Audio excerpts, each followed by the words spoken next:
આપણા બનાસકાંઠા વિસ્તારમાંથી બે પ્રેમી પંખીડા પકડાઈ ગયા અને પછી ભાઈ છોકરી ભાગી ગઈ અને છોકરો પકડાઈ ગયો.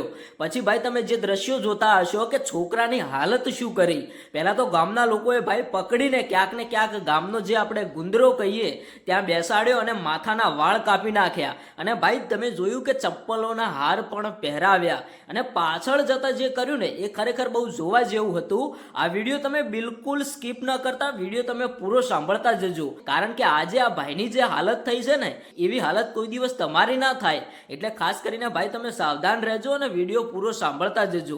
હવે ભાઈ ઘટનામાં કંઈક એવું બને છે કે ધોળા દિવસે બે પ્રેમી પંખીડા પકડાઈ ગયા. પછી તો ભાઈ ગામના લોકોએ આ ભાઈની સર્વિસ કરી નાખી. પહેલા તો બરોબરની સર્વિસ કરી અને પછી માથાના વાળ કાપ્યા, ગળાની અંદર ભાઈ ચપ્પલોના હાર પહેરાવ્યા અને સોશિયલ મીડિયાની અંદર વિડીયો વાયરલ કર્યો. અને પછી ગામના લોકોએ જે કર્યું ને ખરેખર આગળ આખો હું તમને વિડીયો બતાવું. આ વિડીયો જોતા જ ભાઈ ઘણા બધા લોકોએ એવું કહ્યું કે આપણે આવી ભૂલ ક્યારેય ન કરવી જોઈએ. આ ભાઈએ જે ભૂલ કરી ને એવી ભૂલ આપણે ક્યારેય ન કરવી જોઈએ.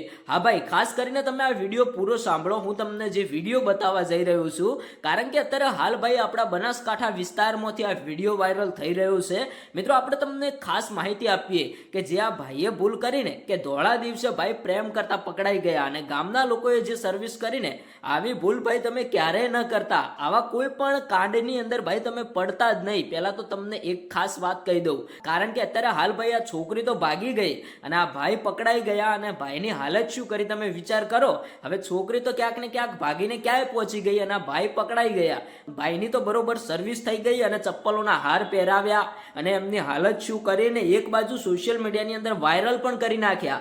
હવે ક્યાંક ને ક્યાંક આ ભાઈના સગા સંબંધી વિડીયો જોશે, આ ભાઈની કેવી રીતે લોકો મજાક બનાવશે, એમના દોસ્તારો જોશે, એમના સગાવાલા જોશે, તો ભાઈ આવી ભૂલ તમે ક્યારેય ન કરતા. કારણ કે અત્યારે હાલ જે વિડીયો વાયરલ થયો એના બાદ તો ઘણા બધા લોકોએ એવું કહ્યું કે આપણે આવી બાબતોમાં કોઈ દિવસ ન પડવું જોઈએ. હવે ભાઈ છોકરી ભાગી ગઈ, આ ભાઈ પકડાઈ ગયા. તમારું શું કહેવું થાય છે તમે કોમેન્ટ કરીને જણાવતા જજો.